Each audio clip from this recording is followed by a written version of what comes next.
وقال تعالى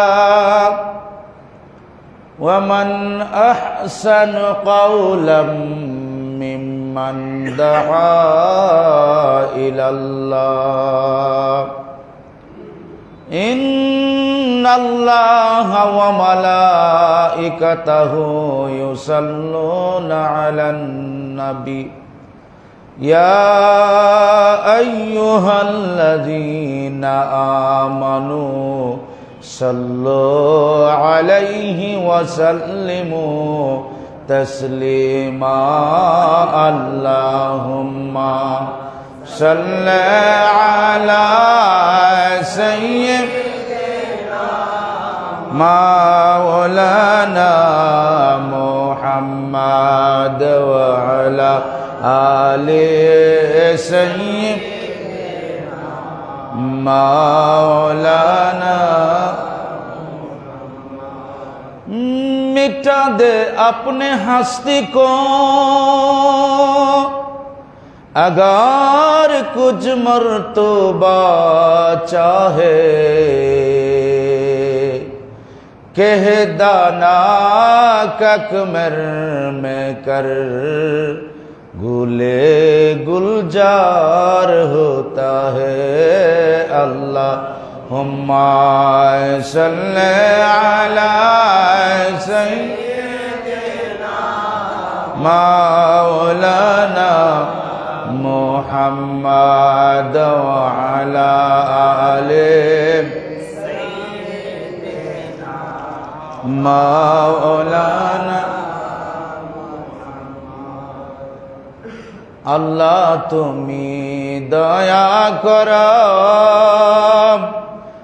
নসিব করো মদিনায় নূর নবীকে না দেখাইয়া কবর দেশে নিও না আল্লাহ হুম্মা সাল্লি سيدنا مولانا وعلى آل سيدنا مولانا لو كان حب آل رسول لو كان رافزي حب آل رسول فليشهد الثقلان إني رافزي بلغ العلا بكماله كشف الدجى بجماله حسنت جميع خصاله صلوا عليه وآله الحمد لله والصلاة والسلام على حبيبه الكريم وبعد সম্মানিত মুসলিয়ান ইকরাম ইমানি ভাইরা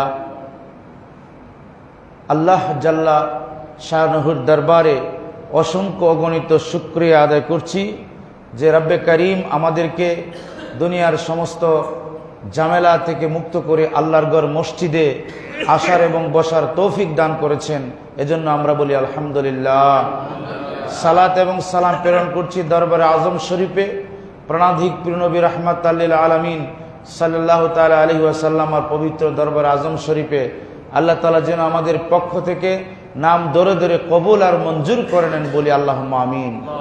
আমরা স্মরণ করছি মহামহিম পুত পবিত্র আহলে বায়াতে রসুল আলাইহিমুসসালাম গণদেরকে, স্মরণ করছি খোলাফায়ে রাশিদিনগণকে, স্মরণ করছি মকবুল সাহাবাদেরকে, স্মরণ করছি জামে আইম্মাতে দিনদেরকে এবং স্মরণ করছি জামে আউলিয়ায়ে মুকাররমদেরকে। আল্লাহ পাক যেন ওনাদের উসিলায় আমাদের ইহ পরজগৎ আমাদেরকে ইমানে আমলে পরিপূর্ণ করে দেয়। আল্লাহ তাআলা যেন আমাদের অন্তরের মাঝে ভয় ভীতি আল্লাহর মারিফত প্রিয় নবীর প্রেম মোহাব্বত জাগ্রত করে দেন, এজন্য আমরা বলি আল্লাহুম্মা আমিন। বন্ধুরা আমার, আল্লাহ সুবহানাহু ওয়া তাআলা পবিত্র কালামুল্লাহ শরীফের মাঝে ঘোষণা করেছেন যে সূরা বনি ইসরাইলের ৭১ নং আয়াতে আল্লাহ রাব্বুল আলামিন বলছেন, বিসমিল্লাহির রহমানির রহিম, ইয়াউমা নাদউ কুল্লা উনাসিম বিইমামিহিম, যে আমার বন্ধু, আমার হাবিব, আপনি স্মরণ করুন ওই দিনের কথা যেদিন আল্লাহ রাব্বুল আলামিন বলেছিলেন, ইরশাদ করেছেন যে ইয়াউমা নাদউ, যে আমি তোমাদেরকে আহ্বান করব, তোমাদেরকে ডাকবো, কুল্লা উনাস, সমস্ত মানব জাতিদেরকে ডাকবো, বি ইমামিহিম, তাদের নেতাদের সাথে, তাদের লিডারদের সাথে, তাদের ইমামের সাথে। বলেন সুবহানাল্লাহ। ইমামরে কি মনে করছেন? এর লেগে মসজিদের ইমাম না, তোমাদের ইমামদের নাম ধরে ধরে আমরা ডাক দিব। মসজিদের ইমামও সম্পৃক্ত আছে, তবে আল্লাহ এবং রাসূলের সূত্র মতে, কোরআন হাদিস মতে এই সূত্রতে যদি আমরা পড়ি তাহলে ঠিক আছে, আর না পড়লে নাই। আগে অঙ্ক করছেন না, বীজগণিতের অঙ্ক, সূত্র মিললে অঙ্ক হয়েছে, আর নাইলে হয়েছে না, এরকম আছে না? অকিক নিয়মের অঙ্ক আমরা করেছি বা এখনো আছে, অকিক নিয়ম যে, বা সুদ কষার অঙ্ক আছে না? আপনার ছেলে মেয়েকে ক্লাস 8-এ শিখাইলো যে রহিম সাহেবের এত টাকা মাসিক বেতন, এত টাকা প্রভিডেন্ট ফান্ডে রাখে, সুদ আসলে কত টাকা হইল। তার মানে আপনার ছেলে মেয়েকে প্রথমে সুদের অঙ্ক শিখাইলো, তো এই দেশটা আমরা কেমনে ভালো হব? কথাটা বুঝতে পেরেছেন? সুদের অঙ্ক করছেন না আপনারা? তো সুদ শিখার জন্য স্কুলে গেছেন নাকি? ওইটা তো শিখে আসলেন চক্রবৃদ্ধি হারে। কারণ 8-9-এ আমরা তো পড়ছি লেখা যে এত টাকা যদি হয়, চক্রবৃদ্ধি হারে যদি সুদ বাড়ে, তাহলে তার মাসে কত টাকা আসে। নাউজুবিল্লাহ পড়েন। এই অঙ্ক করছেন না আপনারা? কি ভাই করেন নাই? সুদ তো শিখাইছেন স্কুলে প্রথম 8-এ। চক্রবৃদ্ধি হার বুঝেননি? ধরেন আপনার তো 100 টাকা একজনে দাঁড় নিল যে মাসে 20 টাকা দিব, ওই 20 টাকার আবার মাসে কত টাকা আসে, আবার ওইটার কত টাকা আসে, এটাকে বলে চক্রবৃদ্ধি হার। ইহুদির অঙ্ক 9-10-এর বাচ্চাদেরকে প্রথম আমাদের মাস্টাররা, আমাদের তো দোষ নেই, মানে যে বই বানাইছে শিক্ষা ব্যবস্থার দোষ, সুদ দিয়ে অঙ্ক শুরু করে, আছে না? কষা অঙ্ক, শতকরা কত % সুদ, ওইটা কোনোদিন বাচ্চারে জিজ্ঞেস করছিলেন বা আপনাদের মাইন্ডে এটা আইসে না? আমাদের আসছে। এটা আমি থিসিস করছি, চিন্তা করছি, অঙ্ক করাইতে যাইয়া, আমি তার অঙ্কর মাস্টার না, তারপরে করাইতে যাই আমার মাথায় আসলো, কিরে চক্রবৃদ্ধি হারে সুদের অঙ্ক, তার মানে বাচ্চাদের ব্রেনকে এখানেই নষ্ট করে দিচ্ছে। সুদের জ্ঞান তাকে ক্লাস 8-এ শেখানো হচ্ছে। কি শেখানো হচ্ছে না? তো এটাকে বলে চক্রবৃদ্ধি হারে সুদ। এখন এই যে অঙ্ক আছে, আমার উদ্দেশ্য ছিল সূত্র বলা, কিন্তু অঙ্ক তো চলে গেছে আর কি। এটা কি আলোচনার বিষয় না? তো আপনি যখন বীজগণিতের সূত্র আপনি দিয়ে অঙ্ক করবেন, যদি মিলে তাহলে ঠিক আছে, আর না মিললে নাই। তো কোরআন হাদিস মতে যদি আমি মিলি বা আমরা মিলি, যারা ইমাম আছে আপনারা অনুসরণ করবেন, আর এই সূত্র মতে ক্রাইটেরিয়া না মিললে তোমাকে মানা যাবে না, জরুরি না তোমাকে মানা। কথা বুঝতে পেরেছেন? আল্লাহ রাব্বুল আলামিন বলছেন, ইয়াউমা নাদউ কুল্লা উনাসিম বিইমামিহিম, হাসরের ময়দানে, কিয়ামতের ময়দানে তোমাদের নেতাদের সাথে তোমাদেরকে আহ্বান করা হবে। এখন আপনি চিন্তা করেন, আপনার এই জীবনে কাকে নেতা বানিয়েছেন, আপনার আইডিওলজি কাকে বানিয়ে রেখেছেন, আপনার প্রেম কার সাথে, আপনি কাকে নেতা বানেন? আপনার নেতা একটা মদখুর, একটা ঘুষখোর, আপনার নেতা আল্লাহ এবং রাসূলের বিরুদ্ধে চলে, আপনার নেতা নামাজ রোজার দাঁড়ে না, কিন্তু আপনি তাকে নেতা মানলেন। মসজিদে আয়েশা বললেন আল্লাহু আকবার, আলহামদুলিল্লাহ। আল্লাহ বলে তোর এই আলহামদুলিল্লাহ বলার উপরে লানত, কারণ আল্লাহ বলে যে ইয়াউমা নাদউ কুল্লা উনাসিম বিইমামিহিম, তোমার নেতাকে নিয়ে আমি তোমাকে আহ্বান করব। তুমি দিনের বেলা ফলো করেছো একটা খারাপ লোককে, যে মানুষের টাকা মেরে খায়, হ্যাঁ, যার মধ্যে দেখলে আল্লাহ এবং রাসূলের কোন আদর্শ নাই, তাকে মেনেছো তুমি। আবার নামাজে কো আলহামদুলিল্লাহ, এই আলহামদুলিল্লাহ বলার উপরে লানত। নামাজ এত সহজ না। আকিমুস সালাতা ওয়ালি জিক্রি, নামাজ আদায় করবেন জিকিরের সাথে। জিকির মানে কি? দুনিয়ার সমস্ত খারাপ কাজ থেকে মুক্ত টাকাটাই হচ্ছে জিকির। বলেন সুবহানাল্লাহ। এখন আপনি খারাপ কাজ করলেন আর নামাজ পড়লেন, জিকির হইল না, আকিমুস সালাতা হইল না। হুজুরি কাল্প মানে কি?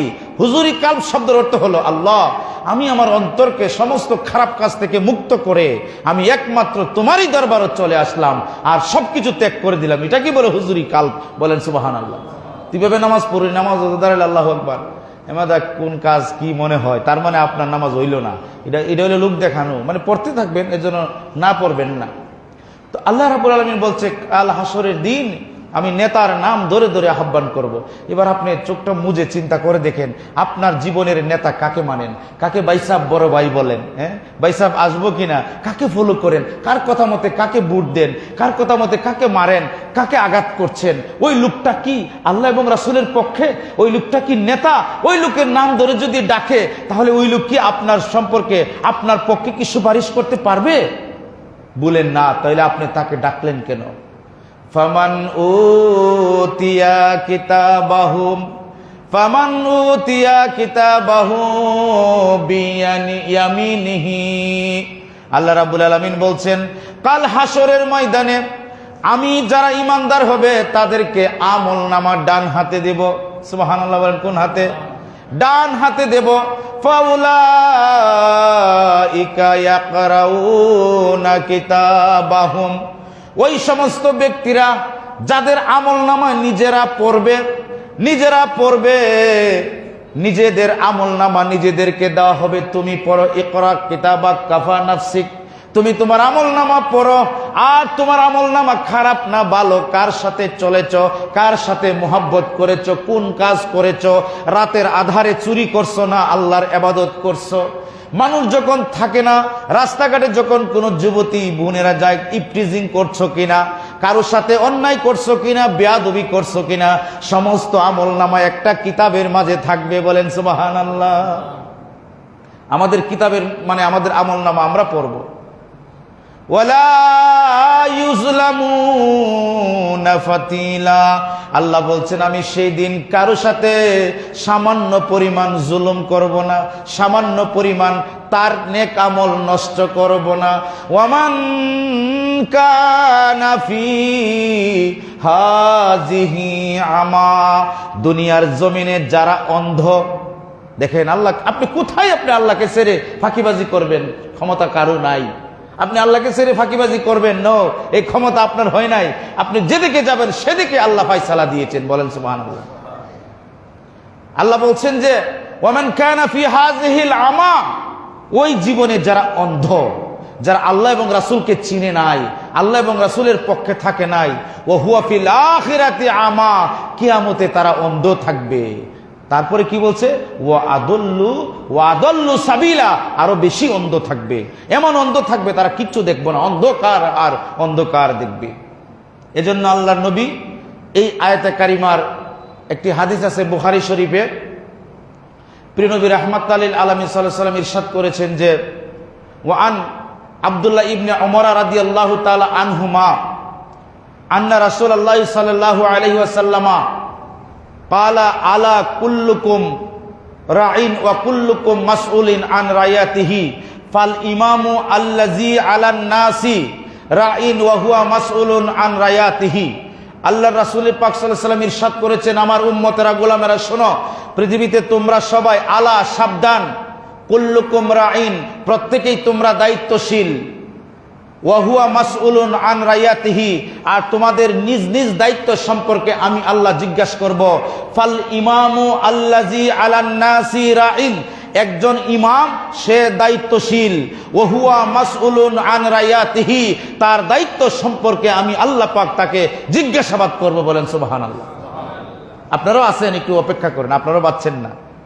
এজন্য কেউ কারো দায়িত্ব থেকে আপনি মানে বিদায় নিতে পারবেন না। আপনি বলেন মোল্লার সকল দায়িত্ব নও, তার দায়িত্ব একটা আছে, আপনারও একটা আছে। কি দায়িত্ব আছে আল্লাহ বলে দিছে। এই হাদিসটা তো জানা প্রত্যেক মুসলমানের ফরজ, কিন্তু আমরা মোল্লারই জানি না, আমরা কি জানাবো? ঠিক না বেটি?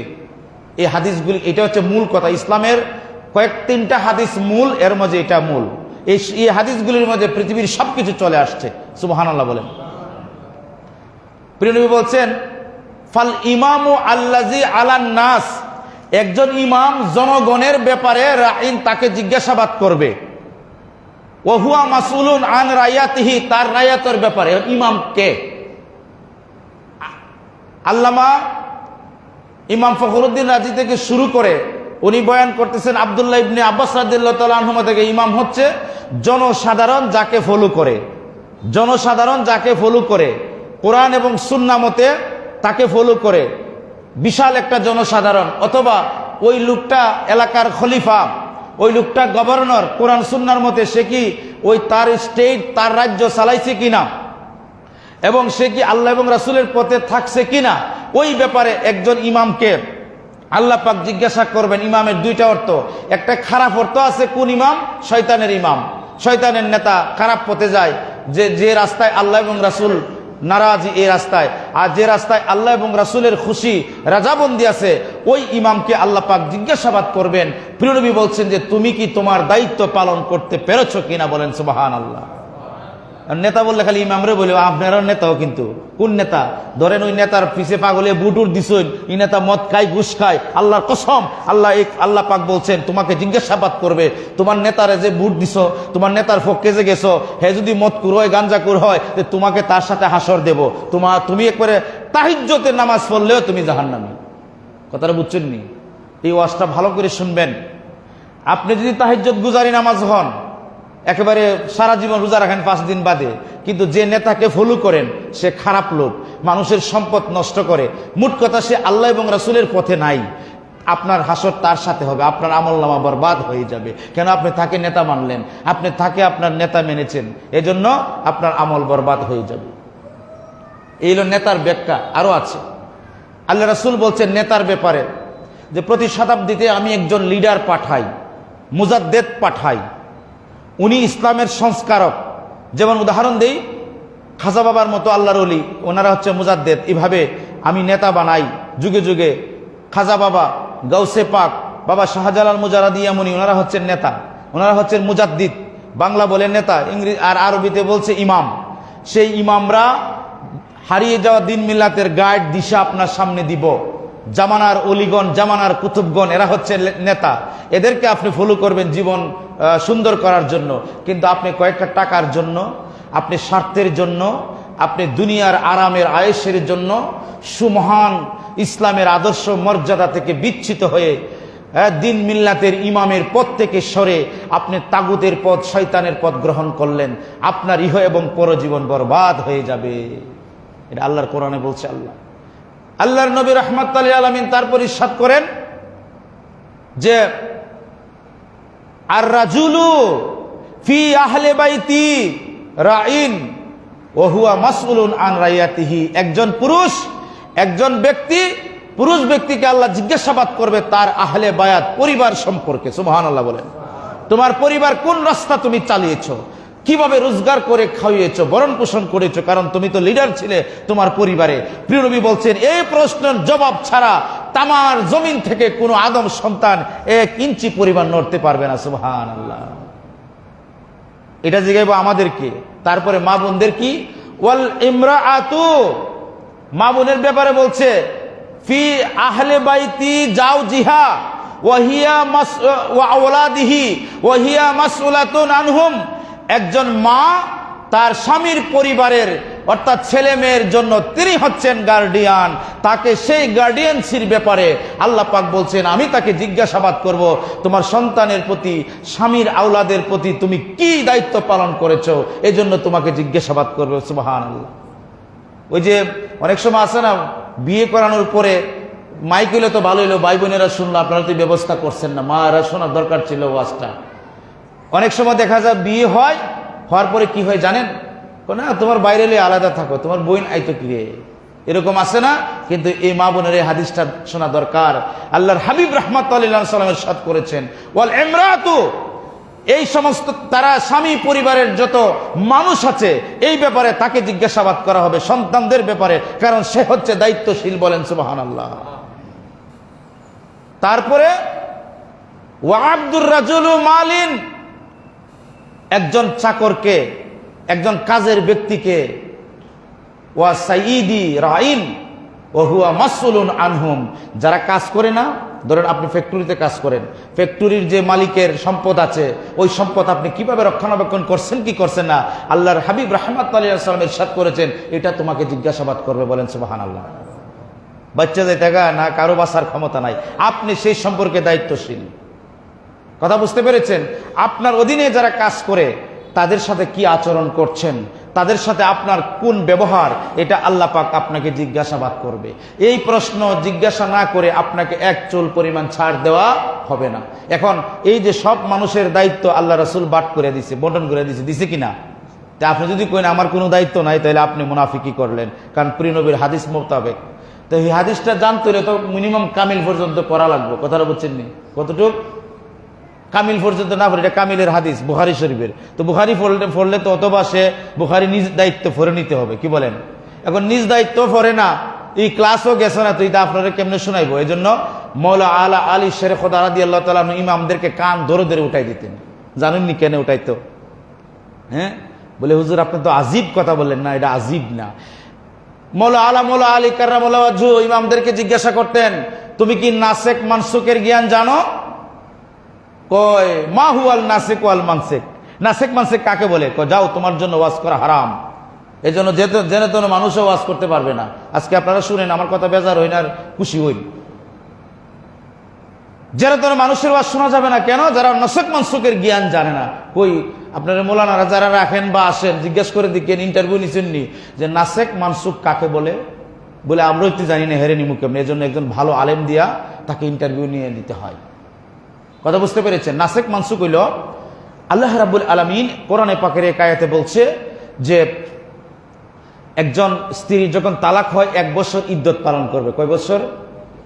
কিন্তু 1 বছর নেই, 4 মাস 10 দিন। কয় মাস? একজন স্বামী যখন স্ত্রীকে তালাক দেয় 4 মাস 10 দিন পর্যন্ত ইদ্যত পালন করবে। 4 মাস 10 দিনের আগে অন্য কোনো পুরুষের সাথে বিবাহ করা হারাম। আর কোরআনের এক জায়গায় সূরা বাকারার মধ্যে আল্লাহ বলছে একজন স্বামী মারা যাওয়ার পরে বা তালাক যদি হয়ে যায় 1 বছর ইদ্যত পালন করতে হবে। এটা হচ্ছে কি আপনার নাসেক। এই আয়াতটা মানে মানসুক, আর পরের আয়াতটা হচ্ছে নাসেক, মানে ওই আয়াত দ্বারা ওই আয়াতটা রহিত হয়ে গেছে। ওই আয়াতের তেলাওয়াত থাকবে, ওই আয়াতের তেলাওয়াত করলে সব হবে, কিন্তু ওয়াজ কইরা বুঝানো যাইতো না, কারণ ওই আয়াতটা দিয়ে ওই আয়াতটারে আল্লাহ বেলিশ করে দিছে। 4 মাস 10 দিন এটা হচ্ছে দলিল, এটা হচ্ছে ফাতোয়া, আর এটা হচ্ছে আয়াতে কারিমা। এটা তেলাওয়াত করলে সওয়াব আছে। আর 4 মাস 10 দিন এটা হচ্ছে দলিল, এটা হচ্ছে সুন্নত, এটা হচ্ছে ফরজ। বলেন সুবহানাল্লাহ। কথাটা বুঝছেন নি? আমার খালি ওয়াজ শুনলে হবে না, আপনি বুঝতে হবে আল্লাহর নবীর, আল্লাহ রাসূলের আইন কোন দিকে আর আমরা যাই কোন দিকে। আমরা সবাই উল্টো পিঠে। মসজিদে এসে আপনি অশান্তিতে ভুগেন। এবং আমি অনেক যুবককে দেখছি 2-1 মসজিদও মানে আয়সা যেমন অন্যমনস্ক থাকে। কেন অন্যমনস্ক কেন? মসজিদে যে হুজুর বয়ান করে ওনার দিকে থাকিয়ে থাকবেন, হাঁ করে থাকিয়ে থাকবেন। এটা আপনার দায়িত্ব, রেসপন্সিবিলিটি। আপনার পাশের মানুষের সাথে কথা বলা জায়েজ নাই। কথা বুঝতে পেরেছেন? বলে আমি সব জানি, আপনি কিছুই জানেন না। আপনাকে আমি এক প্রশ্ন করলে উত্তর দিতে কিয়ামত পর্যন্ত সময় দেবো, আপনি উত্তর দিতে পারবেন না যদি এক প্রশ্ন করে বসি। কথা বুঝতে পেরেছেন? বন্ধুরা আমার, আমি বলছিলাম সেদিন এই যে স্বাস্থ্যগঞ্জে একটা ওয়াজ ছিল, বলেন তো দেখি একজন পুরুষের পর্দা কতটুকু? কোনো ওয়াজে 100 জন ছিল, কেউ উত্তর দিতে পারে নাই। আমি কইতে তো ফাল দিয়েন না, বুঝছেন? আমরা পড়িয়া আলেম হইছি, এমনি না। বলেন দিকে একজন পুরুষের পর্দা কতটুকু? খালি কোন সাবধানে তাকিও নারী পর্দার আড়ালে। তোমার পর্দা কোথায় গেল? এই পুরুষ ভাইরা, তোমার পর্দা কোথায়? তুমি জানো তোমার পর্দা কি জিনিস? তোমার পর্দা তো তোমার খবর নাই। আল্লাহ কোরআনে তোমার পর্দার কথা ফরজ করে দিয়েছেন। বলছে আল্লাহ পাক তোমাকে পর্দা করতে হবে। কই ওয়াজ তো খালি মা বোনের পর্দার ওয়াজ চলে। মসজিদে এলে বলে মা বোনের সমস্যা হয়ে যায়, মার্কেট করলে বলে সমস্যা হয়ে যায়। তুমি যে ল্যাংটা হইয়া গুঁড়ো, এটা সমস্যা হয় না। বেয়াদব কোথাকার। তোমার পর্দা আগে তুমি জানো, তোমার হুদুদ কতটুকু তুমি জানো। কথা বুঝতে পেরেছেন? তার মানে মার্কেটে মা বোন গেলে এরা মনে থাকাই থাকে, কি বলেন? নাহলে দেখে কেমনে? আমরা তো দেখি না। বন্ধুরা আমার, আমি বলছিলাম নাসেক মানসুকের আয়াত মানে হলো কোরআনে পাকে আছে, আল্লাহ বলছে যদি মনে মনে কেউ গুনাহ করে তাহলে এটা গুনাহ হইব। আল্লাহর নবী রাহমাতাল লিল আলামিন হাত তুলে বললেন, মাবুদ রব্বে কারীম আল্লাহ, আমি এমন একজন নবী, তুমি আমাকে পাঠিয়েছো মওলা, তুমি বলেছো আমাকে না বানাইলে তুমি কিছুই বানাইতে না। বলেন সুবহানাল্লাহ। রব্বে কারীম আল্লাহ, কিয়ামত পর্যন্ত আমার অসংখ্য অগণিত উম্মত আসবে, উম্মত যাবে। আল্লাহ, আমার এমন কোন উম্মত পাবো না কিয়ামতের ময়দানে, অর্থাৎ যখন পৃথিবী কিয়ামতের নিকটবর্তী যাবে, মানুষের ঈমান থাকবে দুর্বল। ঠিক না বেঠিক? মনে মনে অনেকেই গুনাহ করবে, মনে মনে গুনাহ থেকে তারা বাঁচতে পারবে না। হে রব্বে কারীম আল্লাহ, আমি তো মানতে পারলাম না। আল্লাহ দয়া করে আমার উম্মত থেকে তুমি এটা নিয়ে নাও, কারণ আমার উম্মত এত সবল উম্মত হবে না, আমার উম্মতের সবাই এটা থেকে বাঁচতে পারবে না। বলেন সুবহানাল্লাহ। আল্লাহ রাব্বুল আলামিন ফেরেশতাদেরকে বললেন, যাও যাও যাও, আমার বন্ধুকে জানিয়ে দাও, আমার বন্ধু যেন চিন্তা না করে, আমার বন্ধু যেন কোনো ফিকির না করে, আমার বন্ধুর জন্য আমি আছি। আমার বন্ধুর চিন্তা হলে আমি আল্লাহ রাব্বে কারিমের শরম লেগে যায়, আমি আল্লাহ পেরেশান হয়ে যায়। জিবরিল আমার বন্ধুকে বলো, আমার বন্ধুর বান্দারা যখন, আমার বন্ধুর গোলামেরা যখন, বন্ধুর উম্মতেরা যখন মনে মনে গুনাহ করবে, কোরআনে এটা আছে, কিন্তু আমি আল্লাহ রাব্বুল আলামিন ফেরেশতাকে বলে দিলাম স্টপ হয়ে যাও, কিয়ামত পর্যন্ত যত বন্ধুর উম্মত আসবে তারা মনে মনে গুনাহ করবে, এই গুনাহটা লেখা যাবে না। বলেন সুবহানাল্লাহ। এটা কোরআনে আছে, শুনছেন আপনারা কোনোদিন এটা? এই যে কথা, এগুলি কোরআনে পাকে আছে, কোরআনে আল্লাহ বলছেন। তাহলে এখন যদি মোল্লা ওয়াজ করে আরেকটা আয়াত আছে মনে মনে গুনাহ করলে হইব, হে ওয়াজ করে বইব আল্লাহ কইছে মনে মনে গুনাহ করলে হইব, তো হে তো আর এই আয়াতটা পড়ছে না, কারণ এটা ফিকহের মাসলা লাগে, এটা আপনাকে ফকিহ হতে হবে, তাফসীর হতে হবে, তাহলে না আপনি ওয়াজ করে বুঝাবেন। কারণ অর্ধেক যদি কোনো ব্যক্তি অর্ধেক মানে ডাক্তার হয়, সে রুগীরে মারে লাগবে, আর অর্ধেক মোল্লা হইলে ইমানের জন্য খতরা। হযরত মোল্লা জিউন রহমাতুল্লাহ বা শেখ সাদির একটাই আছে যে একটা শের আছে না, কিভাবে বলে যে আধা ডাক্তার রুগীর মরণ, আর আধা মোল্লা ইমানের মরণ। কথা বুঝতে পেরেছে? আদা আদি কোনো জিনিস ভালো না। এজন্য আল্লাহ রাব্বুল আলামিন বলছে ওই ইমামকে তোমরা ফলো করবা, ওই ইমামের সাথে তোমাদের হাসর হবে। সুবহানাল্লাহ বলেন। হ্যাঁ, সূরা নাহলের 125 নং আয়াত আল্লাহ বলছেন, উদউ ইলা সাবিলি রাব্বিকা বিল হিকমাতি ওয়াল মাউইজাতিল হাসানা, যে তুমি আমার বন্ধু আপনার উম্মতদেরকে বলুন তারা যেন আল্লাহর রাস্তায় মানুষদেরকে সুন্দর ভাষা দিয়ে, ভালোবাসা দিয়ে, বুঝিয়ে বুঝিয়ে ডাকে। এই আয়াতের ব্যাখ্যায় তাফসীরে লিখেছে প্রত্যেক ইমামের জন্য, প্রত্যেক আলেমের জন্য একটা মানুষকে, একটা বেনামাজি মানুষকে, একটা শরাবী মানুষকে, খারাপ মানুষকে ভালো রাস্তায় আনার জন্য ডাক দেওয়াটা ফরজে আইন। যদি কেউ দেবে না তাহলে আল্লাহ রাসূল বলছে সে আমার উম্মত না। সুবহানাল্লাহ। এখন আমি মৌলানা মনে করেন, মানে আমি মানুষকে ভালো রাস্তায় ডাকি না, ভালো কথা বলি না, এটা কোরআনে আছে, হয়তো আপনি জানেন না। উদউ, আপনি ডাকুন, ইলা সাবিলি রাব্বিক, আপনার রবের দিকে, আপনার আল্লাহর দিকে, প্রিয় নবীর দিকে আপনার উম্মতদেরকে বলুন ডাকতো। হ্যাঁ, বিল হিকমা, জ্ঞান দ্বারা, প্রজ্ঞা দ্বারা। যদি কোনো মানুষ বেশি পণ্ডিত হয় তাকে জ্ঞান দিয়ে আলোচনা করো, ভালোবাসা দিয়ে আলোচনা করো, আর যদি কেউ খারাপ হয়, মদকুর শরাবী, তাকে ভালোবাসো। সুবহানাল্লাহ, তাকে ভালোবাসো। বাইজিদ বুস্তামিকে এক শরাবী আপনার মাথায় বাড়ি দিয়ে ফেটে দেয়, রক্ত পিনকি মেরে ছুটছে। বাইজিদ বুস্তামির মানে ওনার সাথীরা ওনাকে আক্রমণ করতে গিয়েছিল, বলে না খামোশ, সে মদকুর, সে বুঝে নাই, এবং ওনাকে অকথ্য ভাষা গালাগালি করেছিলেন। উনি পরের দিন মিষ্টি নিয়ে গেল, হুজুর আপনাকে তো দেখি নাই আমার বাড়িতে, হঠাৎ, সে তো মদ করছিল, সেন ছিল না, বলে না আসছি আপনার জন্য কিছু মিষ্টি নিয়ে। তো ওনার এই যে সন্ত্রাসের একজন বন্ধু বলল যে আপনি গত রাত্রিতে এমন এমন করেছেন, যায় পাওয়া ধরছে। হুজুর আমি তো বুঝছি না, আমি মাতাল ছিলাম। বাইজিদ বুস্তামি তখন তাকে তওবা করে মুরিদ করে দিলেন, পরবর্তীতে সে বড় ওলি হয়ে গেছে। বলেন সুবহানাল্লাহ। তা আপনি যদি বলেন যে আমি আল্লাহ রাস্তায় ডাকবো না, আমি খামু আর ঘুমামো, এটা আল্লাহ আপনাকে এই জন্য বানাই নাই। কোরআনে পাক আল্লাহ রাব্বুল আলামিন বলছে, ওয়ামান আহসানু কাওলাম মিম্মান দাআ ইলাল্লাহ, ওই কথার চেয়ে উত্তম কথা কার হতে পারে যে মানুষকে আল্লাহর দিকে ডাকে, রাসূলের দিকে ডাকে, ওই মানুষটাই হচ্ছে উত্তম, তার কথাটাই হচ্ছে উত্তম। বলেন সুবহানাল্লাহ। মানে আপনারা কোন পর্যায়ে আছেন একবার নিজের বিচার করে দেখেন যে আমি কি দায়িত্ব পালন করতেছি কিনা। এই সূত্র যদি বলে আপনি ঠিক আছেন তাহলে ঠিক, আর যদি সূত্র বলেন না আমি তো ঠিক নাই, তো আপনি ঠিক না, আগামী দিন থেকে ঠিক হওয়ার চেষ্টা করেন। ঠিক না বেঠিক? কথাটা কি বুঝতে পেরেছেন? এটা ক্লিয়ার ওয়াজ। আপনাকে রাগ ডাক করে, ইসলামে কোনো রাগ ডাক নাই, ইসলামে কোনো লুকায় টুকায় নাই, যা আছে তা। ঠিক না বেঠিক? অন্যান্য ধর্মের রাগ ডাক আছে, কিন্তু ইসলামের কোনো রাগ ডাক নাই। কেন? কারণ ইসলাম একেবারে সহজ সরল ধর্ম, সবকিছু ইসলামে বিদ্যমান আছে। সুবহানাল্লাহ বলে। বন্ধুরা আমার, আল্লাহ রাব্বুল আলামিন বলছেন যে আমি হাসরের ময়দানে ইমামদের নাম ধরে ধরে ডাকবো, আর প্রত্যেকেই তোমরা দায়িত্বশীল, ইমামরা দায়িত্বশীল তার জনগণের জন্য। তাহলে আপনার এই জীবনে কাকে অনুসরণ করেছেন, কাকে ফলো করেছেন, কার সাথে বন্ধুত্ব, কার সাথে আপনার উঠা বসা চলাফেরা, কাকে আপনার মন প্রাণ দিছেন, একটু চিন্তা করে দেখবেন। এজন্য আল্লাহ রাব্বুল আলামিন বলছেন ওয়াকুনু মা'আস সাদিকিন, তোমরা সত্যবাদীদের সাথে চলাফেরা করো, তোমরা সত্যবাদীদের সাথে বন্ধুত্ব করো, ভালো মানুষের সাথে তোমরা চলাফেরা করো, উঠা বসা করো, কারণ ভালো মানুষের সাথে চললে তুমি ওলি হয়ে যাবে। বলেন সুবহানাল্লাহ। এমনি বলে না যে এক জামানা সাহাবতে আউলিয়া সৎসালাত সালে বেরিয়া, এক জামানা আল্লাহর অলিগণের সাথে সত্যপন্থী মানুষের সাথে থাকা 1000 বছর নফল ইবাদতের চেয়ে আরো বেশি হয়ে যায়। বলেন সুবহানাল্লাহ। আপনি মদকুরের সাথে থাকলে আপনি মদকুর না হইলেও মদের গ্রান পাইবেন, ঠিক না বেটি? কি বলেন? জিনাকুরের সাথে থাকলে জিনা না করলেও জিনার শব্দ পাইবেন, তার মাঝে যে অপরাধ আছে, গুনাহ আছে, এটা আপনার মাঝে আসার সম্ভাবনা আছে। বলে হুজুর তাকে হেদায়েত করার দায়িত্ব আপনার না। বলে কেমনে? কারণ আপনি তো নিজেই পরিপূর্ণ না। তাকে হেদায়েত করবে ইমাম, তাকে হেদায়েত করবে ওই ব্যক্তি যাকে বললাম, যার কাছে কোরআন সুন্নাহর নলেজ আছে, সে কথা বলবে তাকে নিয়ে, কারণ সে ডাইভার্ট হওয়ার সম্ভাবনা কম। কিন্তু আপনি ডাইভার্ট হয়ে যেতে পারেন, আপনি সাধারণ মানুষ, ঠিক না বেটি? কথাটা বুঝাইতে পারছি? এই জন্য আপনি ভালো মানুষের সাথে চলবেন। ওয়াকুনু মা'আস সাদিকিন, যারা সত্যবাদী, যারা বিশ্বাসী, যারা নেককার, তাদের সাথে বন্ধুত্ব করবেন, তাদের সাথে চলবেন। একজন খারাপ ব্যক্তির সাথে চলবেন না।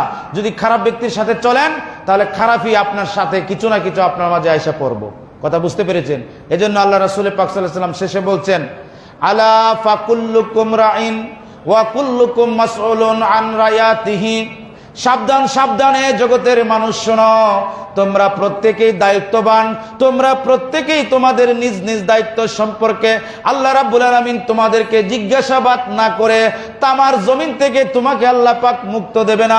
রে আমার গোলামেরা, তোমার জীবনে তুমি কার সাথে চলাফেরা করেছো, তোমার জীবনে কাকে বন্ধু বানিয়ে রেখেছো, তোমার জীবনে আল্লাহ এবং রাসূলের উল্টো মানুষের সাথে চলছো কিনা, ওই ব্যাপারে তোমাকে জিজ্ঞাসাবাদ করা হবে। বলেন সুবহানাল্লাহ।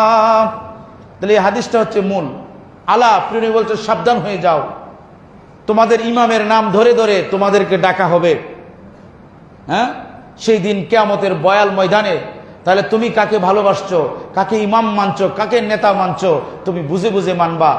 কারণ যদি নেতা নির্বাচন করতে আপনি ভুল করেন, ওই নেতার নাম ধরে আপনার হাসর নসর হইব। এখন নেতা কি রকম হইব এটা তো আপনারা নিজেই বুঝতে পারছেন। কোরআন এবং সুন্নাহর অগাধ জ্ঞান তার মাঝে থাকতে হবে। বলেন সুবহানাল্লাহ।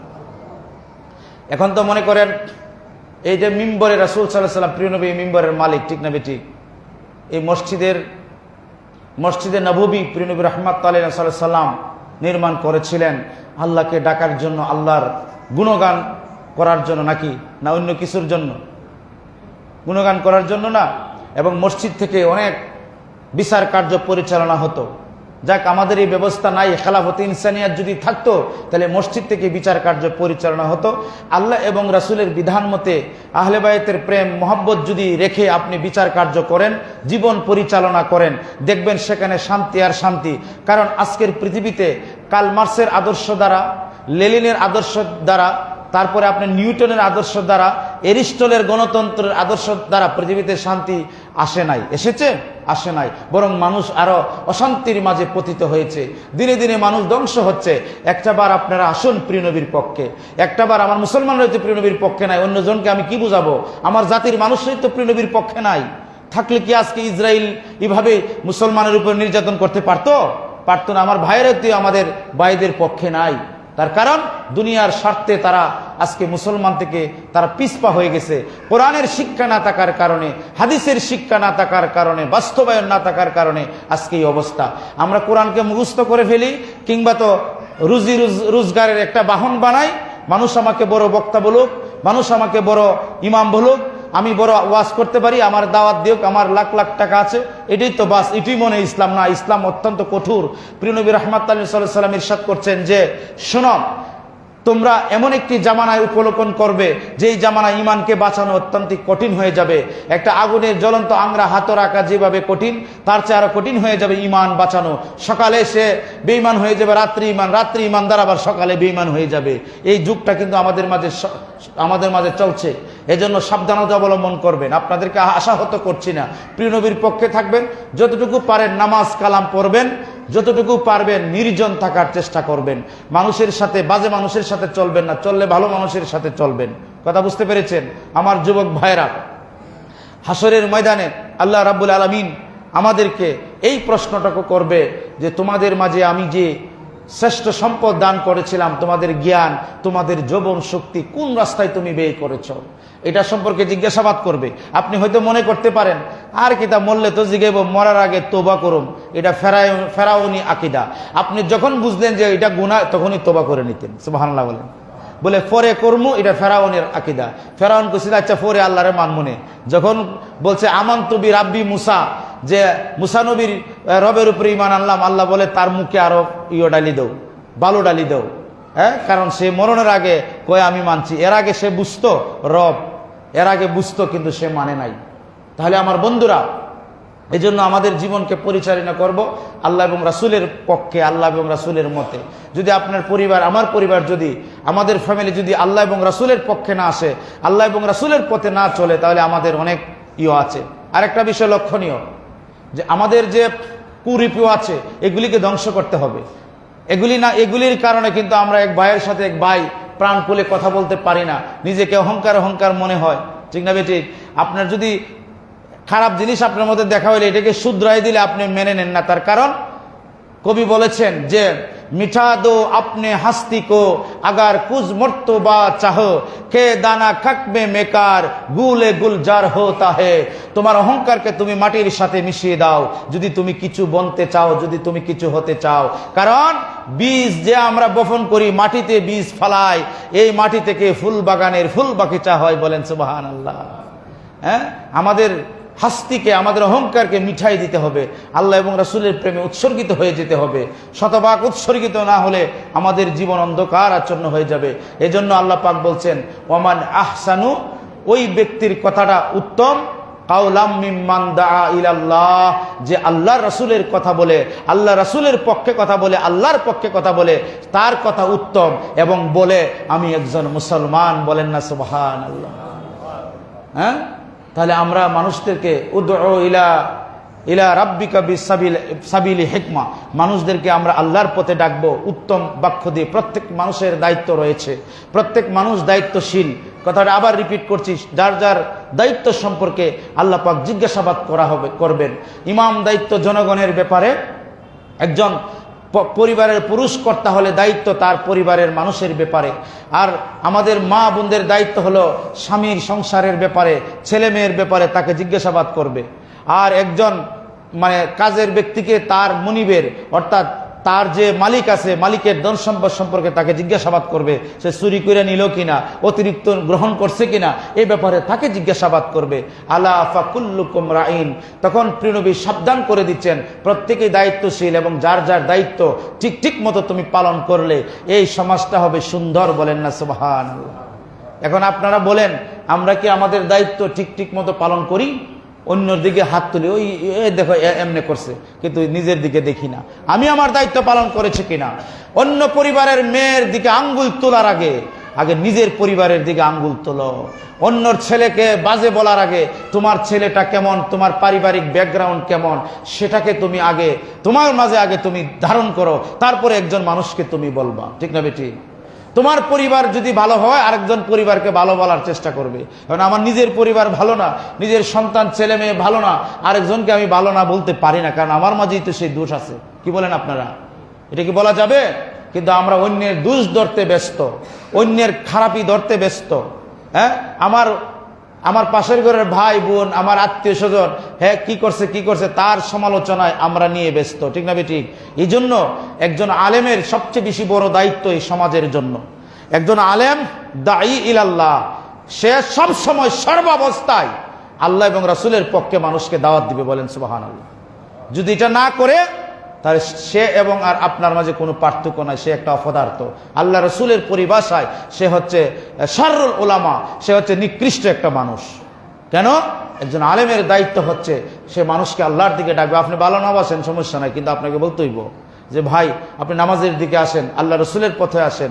হ্যাঁ, আপনি আজকে নামাজও আসেন কি নাই, আপনার কোনো অসুবিধা, এই খোঁজ খবর নেওয়া একজন ইমামের দায়িত্ব। ফাল ইমামু আল্লাযী আলান নাস রাইন ওয়া হুয়া মাসউলুন আন রাইয়াতিহি। একজন ইমাম, সে জিজ্ঞাসাবাদী হবে তার জনগণের ব্যাপারে, তার মুসল্লিয়ানে কেরামের ব্যাপারে, হ্যাঁ আল্লাহ এবং তার নেতৃত্বের ব্যাপারে ইমামদেরকে প্রশ্ন করবে আল্লাহ রাব্বুল আলামিন, তুমি তোমার দায়িত্ব কেমন পালন করেছো?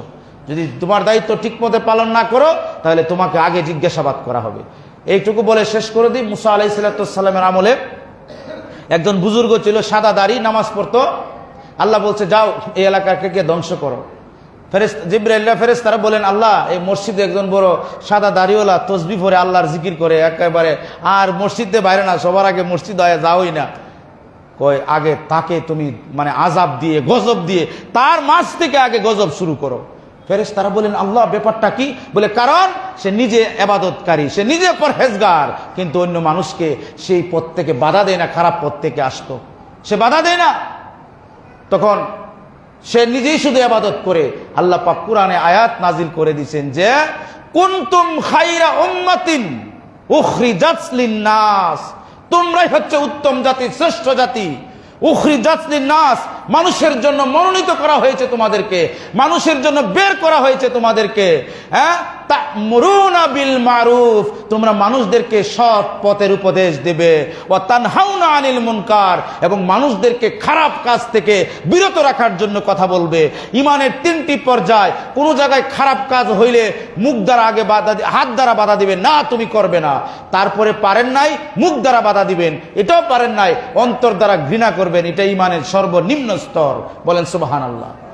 তাহলে আমাদের দায়িত্ব হচ্ছে তা'মুরুনা বিল মারুফ ওয়া তানহাউনা আনিল মুনকার। এটা হচ্ছে সূত্র। এই সূত্র যদি আমার মেজে পাই তাহলে আমি মৌলানা, আমি আমার দায়িত্ব পালন করতেছি, আর নাইলে আমি মৌলানা না, আমি মূলে নাই। মৌলানা রে তুই মূলে নাই। মৌলানা কিসে নাই? মূলে নাই। নাম বললে হবে না, আল্লাহ এবং রাসূলের পক্ষে থাকতে হবে। আল্লাহ পাক যেন আমাদেরকে, আমাদের সন্তানদেরকে, আমাদের পরিবারদেরকে আল্লাহ পাক যেন উত্তম পরিবার, উত্তম সন্তান, উত্তম ভাবে আমাদেরকে দান করেন। বলেন আল্লাহুম্মা আমিন।